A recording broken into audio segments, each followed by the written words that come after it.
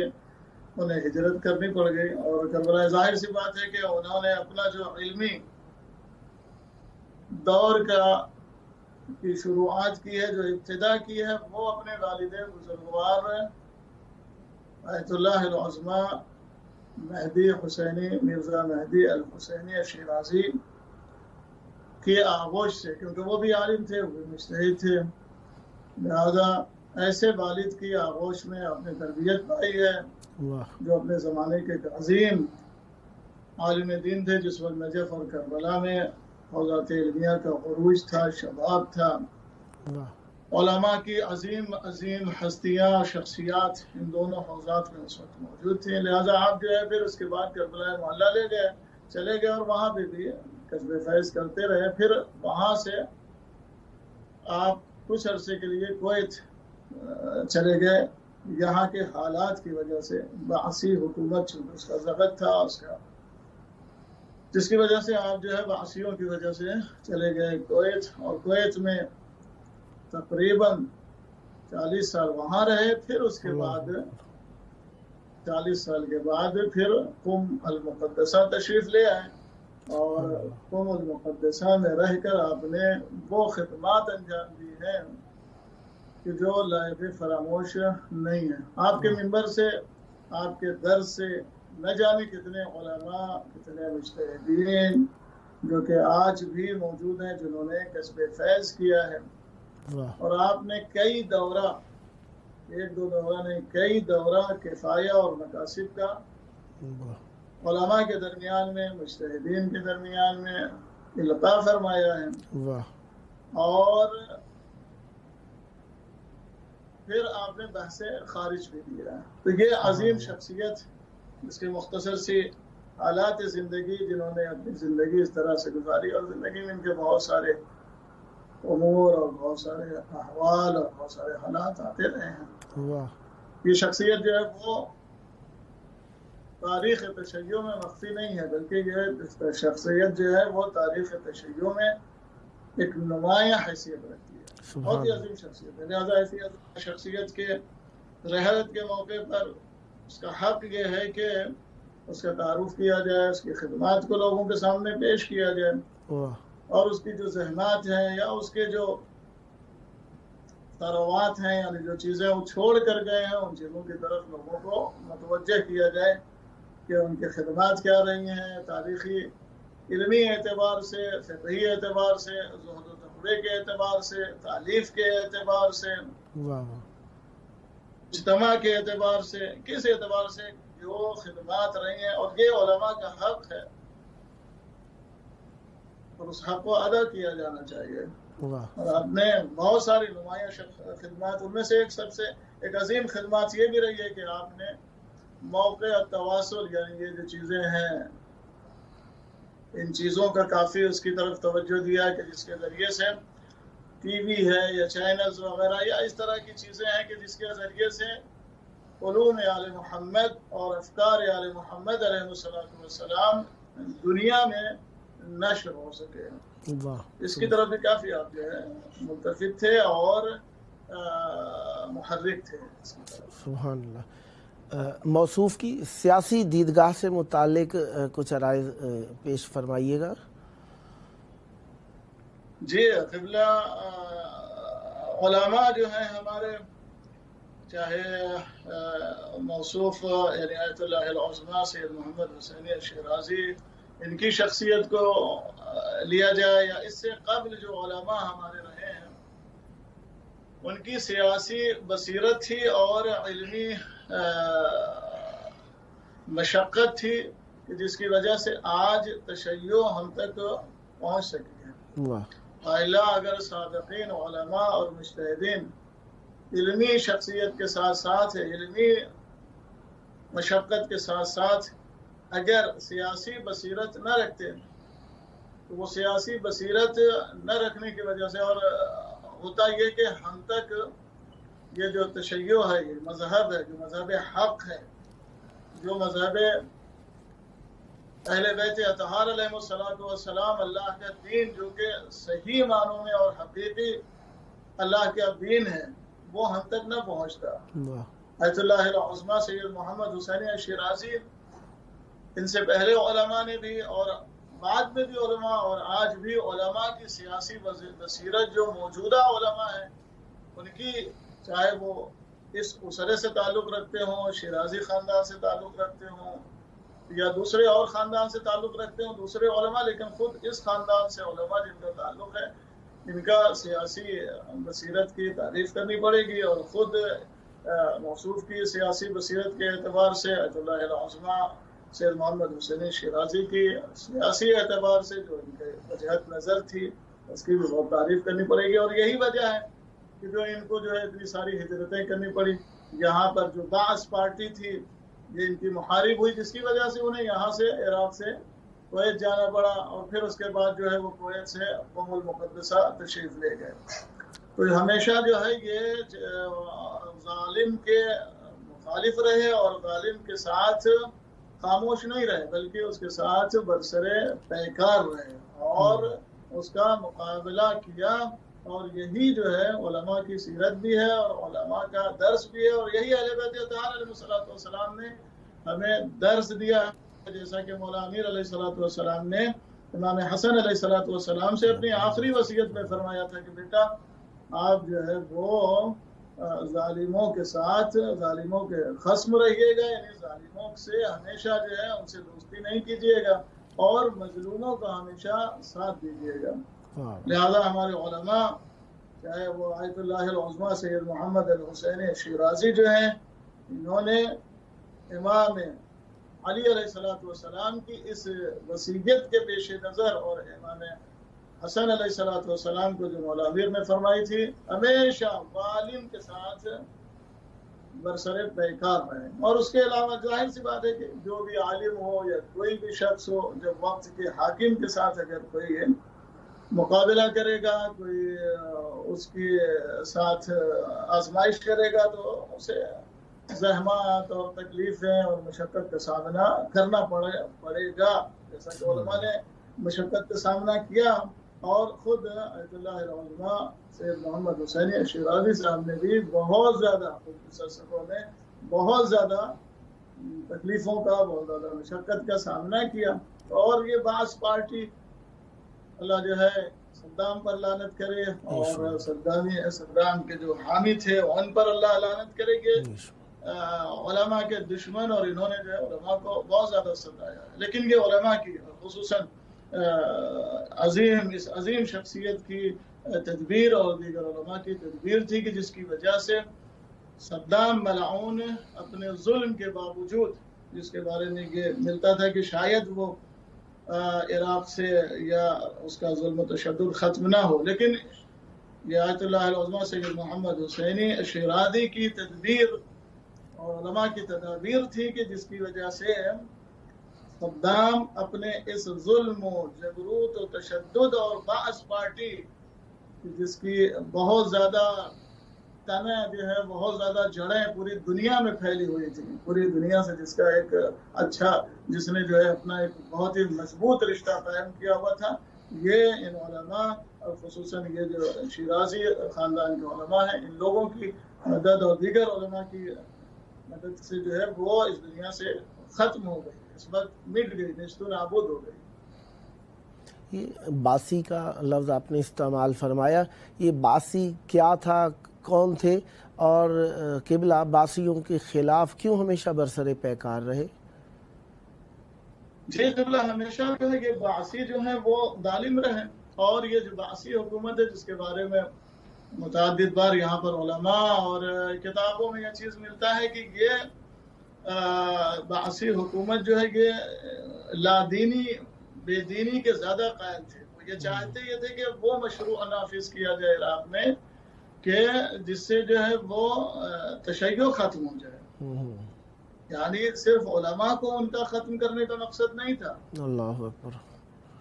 ان کا مقصد تھا بعثی پارٹی، یہ بعث پارٹی صدامی اور اسے صدام سے پہلے یہ جو بعث پارٹی ہے اس کا مقصد تھا کہ تشیع ختم ہو جائے. تشیع ختم ہونے کا مطلب یہ ہے کہ کربلا ختم ہو جائے. تشیع ختم ہونے کا مطلب یہ ہے کہ نجف ختم ہو جائے، سامرا ختم ہو جائے، کاظمین ختم ہو جائے. یہ سارے مراقد مطہرہ، یہ عظیم مقامات مقدسہ جہاں پر کہ اس وقت لوگ جن کی نظریں ہیں جو حقیقی مذہب سے جن کا تعلق ہے مذہب اسلام سے، جو ان مقامات مقدسہ سے درس لیتے ہیں، جو یہاں سے عبرت لیتے ہیں، جو یہاں سے اپنے لیے قوت و شجاعت حاصل کرتے ہیں کہ دین کی راہ میں ان عظیم ہستیوں نے جو خاندان رسالت معاف سے جن کا تعلق ہے، جنہوں نے دین کی راہ میں اتنی زیادہ زحمتیں، تکلیفیں اور اتنی زیادہ مشقتیں برداشت کی. لہذا ہمیں جو آج تاریخ تشیع میں شیعوں کو، خصوصاً ہمارے علماء، شیرازی خاندان، ان لوگوں کو جو یہ طاقت ملتی ہے، علماء کو یہ جو قوت ملتی ہے، قوت ایمانی، وہ کہاں سے ملتی ہے؟ وہ انہی اطباعات عالیات المقدسہ سے ملتی ہے. خصوصاً چونکہ یہ خاندان جو ہے کربلا میں پلا بڑھا رہا، اور یہاں اور کربلا جو ہے وہ کیا دیتی ہے درس، ہمیں کیا دیتی ہے کربلا؟ کربلا یہی تو درس دیتی ہے کہ چاہے تم قلیل قلت میں رہو یا اکثریت میں رہو، اس سے مطلب نہیں ہے. مطلب یہ ہے کہ تمہیں ظلم کے خلاف آواز بلند کرنا ہے، تمہیں ظلم کے خلاف اپنی سبحان اللہ جو ہے وہ اپنے رقبے کو، اپنے ٹھیونوں کو جھکانا نہیں ہے، بلکہ ظلم کے خلاف ہمیشہ آواز بلند کرنا ہے. اور یہی جو ہے یہ اس خاندان نے کیا، جس کا نتیجہ یہ ہے کہ دشمنی ہوئی اور ظالموں نے، جابروں نے کوشش یہ کی کہ آپ کو اور آپ کے خاندان کو اذیتیں پہنچائے، اور جس کی وجہ سے یہاں سے ہجرت بھی کرنی پڑی جگہ جگہ. اور یہ شیوا صدام کا یا صدامیوں کا، بعثیوں کا نہیں رہا. اس سے پہلے ائمہ طاہرین علیہ السلام کے دور میں بھی جب مومنین پر ظلم ہوا تو ایک جگہ سے دوسری جگہ، دوسری جگہ سے تیسری جگہ، اور خود جو ائمہ طاہرین اصل میں جو ہے اس وقت عراق میں جو موجود ہیں، یہاں تک کیسے آئے؟ اصل میں تو یہ مدینے کے رہنے والے ہیں، تو خود یہاں تک ان کا آنا جو ہے یہ کس طرح سے آئے؟ یہ وقت کے جو حاکم ہوا کرتے تھے حکام، ان کے ظلم و ستم کی وجہ سے اپنے دیار سے نکلے، اور ان جگہوں پر ان حکام نے انہیں یہاں لے آئے، اور پھر اس کے بعد جو ہے یہیں پر کسی نہ کسی طرح سے شہادت ہوئی، اور پھر آپ کو یہیں پر دفن ہوئے. یہ سب جو ہے یہ ظلم. امام موسیٰ کاظم علیہ السلام کو کیوں لایا گیا؟ کیونکہ لوگ یہ کہہ رہے تھے کہ امام موسیٰ کاظم علیہ السلام جو ہے وہ مدینے میں رہ کر آپ کے خلاف بغاوت کا پرچم بلند کر رہے ہیں. یا امام محمد تقیہ، علی نقیہ، حسن عسکری، ان سب کو جو ہے وہ کیوں وہاں سے لائے؟ کیونکہ اصل میں یہ جو ہے وہ مدینے میں رہ کر یہ عظیم شخصیتیں جو ہیں وہ دین کی ترویج کر رہے تھے، دین کی تبلیغ کر رہے تھے، نہ یہ کہ کسی حکومت اور کسی کے خلاف علم بغاوت بلند کر رہے تھے. لیکن چونکہ جو ظالم ہوتا ہے وہ خوف زدہ ہوتا ہے، لہذا جو ہے وہ چاہے متحرین ہوں، چاہے علماء ہوں، اگر وہ یہ دیکھتے ہیں کہ یہ علماء اگر اپنا کام کر رہے ہیں تو وہ ان سے خوف زدہ ہوتے ہیں. ظاہر سی بات ہے علماء جب اپنا کام کریں گے تو لوگوں کے ذہنوں کو منور کریں گے، لوگوں کے ذہنوں میں جو حقیقت ہے اس کو آشکار کریں گے. علماء کا کام ہی یہی ہے. اگر علماء متقی ہو تو ان کا کام ہی یہ ہے کہ وہ لوگوں کو ظالم کے ظلم سے متنفر کریں اور لوگوں کو مظلوم کی حمایت کی طرف دعوت دیں. یہ علماء کا کام ہے، جیسا کہ اس خاندان نے کیا اور آج بھی کرتے چلے آ رہے ہیں. سلامت رہیں قبلہ. پروگرام کا آخری وقت ہے، تقریباً 3 منٹ بچے ہیں، اور میں چاہوں گا کہ مرحوم و مغفور آیت اللہ العظمہ سید محمد حسینی الشیرازی قدس سرہ الشریف کے اس مختصر زندگی میں اتنی زیادہ تالیفات جو کہ بہت زیادہ ہیں، ایک عام انسان اتنی جلدی اتنی کتابیں نہیں لکھ سکتا، ان پر کچھ روشنی ڈالیے گا. جی قبلہ اس کے بہت سارے جو ہیں وہ اسباب اور علل ہیں، ہو سکتا ہے اب سارے جو ہے یہاں پر وضاحت کرنے کا وقت نہیں ہے۔ ایک تو یہ ہے کہ چونکہ علمی گھرانہ تھا تو بچپن سے ایسی آغوش میں تربیت پائی کہ جو خود والد محترم جو ہے وہ آیت اللہ العظمیٰ یعنی خود وہ ایک مرجع کی حیثیت رکھتے تھے، تو چھوٹی سی عمر سے آپ نے مشقت کی کافی، اور چھوٹی سی عمر سے ہی جو ہے وہ تالیف کا کام شروع کر دیا۔ ایک تو یہ ہے، اور اس تالیف کی وجہ سے آپ کے جو ہے حتیٰ علماء غرب جو ہیں وہ بھی تعجب کرتے ہیں کہ اتنی زیادہ کتابیں اس دور میں کسی کا تالیف کرنا یہ بہت ہی بڑا کام ہے، بہت ہی بڑا کام ہے۔ تو اس کے بہت سارے اسباب اور علل اور ہیں وجہ ہے، جس کی سب سے بڑی وجہ یہ ہے کہ چونکہ آپ جو ہے کہ علمی گھرانے سے تعلق تھا، نجف اشرف میں ولادت، پھر نجف اشرف میں ہی رہ کر انہوں نے جو ہے مولانا امیر علیہ السلام کے باب مدینہ علم پر رہ کر انہوں نے یہاں سے کسب فیض کیا تھا اور حقیقی معنوں میں، اور پھر اس کے بعد جب یہاں سے کربلا معلیٰ گئے، اور کربلا معلیٰ سے پھر دوسرا ایک سبب یہ ہے کہ آپ کو تنہائی نصیب ہوئی، چونکہ کویت گئے تو کویت میں بھی جو ہے پھر وہاں پر بھی موقع فراہم ہوا، کویت سے پھر جب قم المقدسہ پہنچے تو وہاں پہ بھی موقع فراہم ہوا۔ یہ بہت سارے اسباب اور علل ہیں، اور خود ذاتی صلاحیت جو ہے وہ آپ کی، ظاہر سی بات ہے کہ جب انسان کے پاس ذاتی صلاحیت یا خداداد صلاحیت جس کو کہیں اگر نہ ہو، اگر وہ تو پھر جو ہے ایسا کام کرنا بہت زیادہ مشکل ہے۔ اسی وجہ سے آپ کو سلطان المؤلفین کہا جاتا ہے، اسی وجہ سے آپ کو تو یہ جو ہے سلطان المؤلفین کا خطاب آپ کو اسی وجہ سے دیا گیا کیونکہ آپ نے اتنی زیادہ کتابیں تالیف کی۔ فقہ میں انہوں نے کتابیں تالیف کی ہیں جس کی 165 جلدیں ہیں، یعنی فقہ میں اتنا بڑا موسوعہ جو کہ 165 جلدوں کے اوپر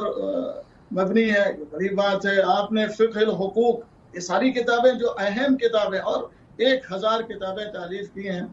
فقہ الحقوق، فقہ القانون، فقہ السیاسہ، فقہ الاقتصاد، فقہ الاجتماع، فقہ الدولہ الاسلامیہ، یہ سارے موازی وہ موازی ہیں کہ جس کی طرف یہ کہا جائے کہ آپ نے لوگوں کو ملتفت کیا ہے۔ وائلہ سے پہلے ایسے عناوین، ایسے وہ جو ہے عناوین یہ وجود میں نہیں آتے تھے، اور آج بہت سے لوگ ہیں جو آپ کی کتابوں سے صرف عالم اسلام میں نہیں ہیں، مسلمانوں میں نہیں بلکہ غیر مسلمین میں بھی لوگ آپ کی کتاب سے، آپ کی فکر سے جو ہے وہ مستفید ہو رہے ہیں۔ صدا سلامت رہیں قبلہ، آپ نے بہت پیارا بیان دیا، اور قبلہ آیت اللہ العظمیٰ مرحوم سید محمد حسینی الشیرازی قدس